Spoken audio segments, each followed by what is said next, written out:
मटियार कला सीतामढ़ी।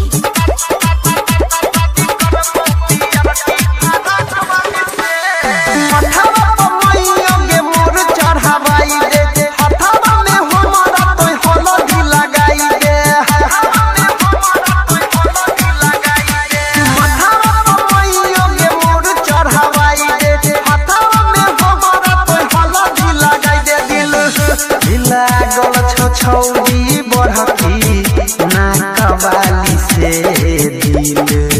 दिल लागल छै छौरी बढ़ती ना कवाली से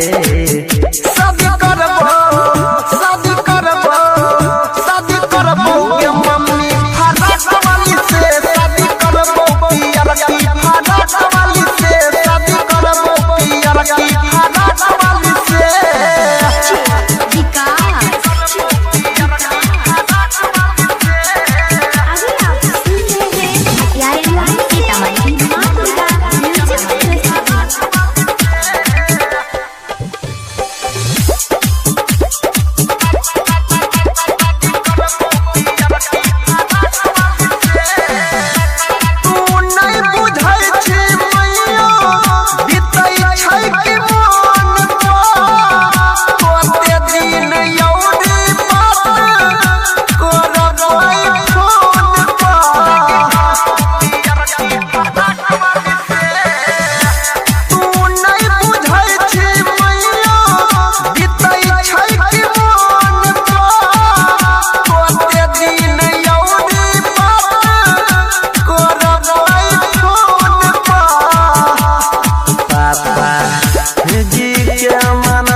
हाली से पापा जी के मनाबे तो जाके हाली से शादी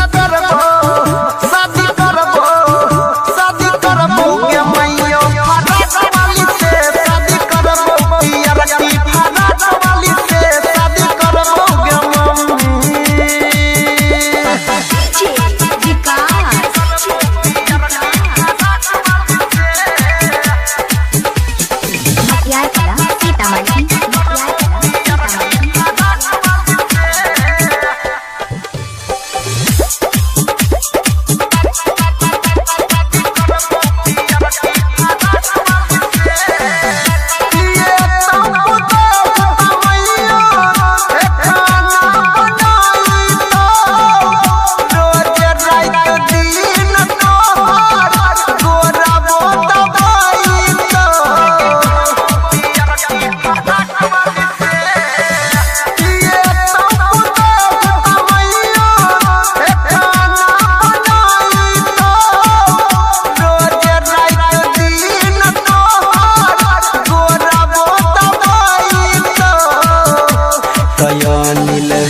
सोनी जे कही गेबा जात हाली से अनिल परवीन देवेंद्र जेतै बारात हाली से।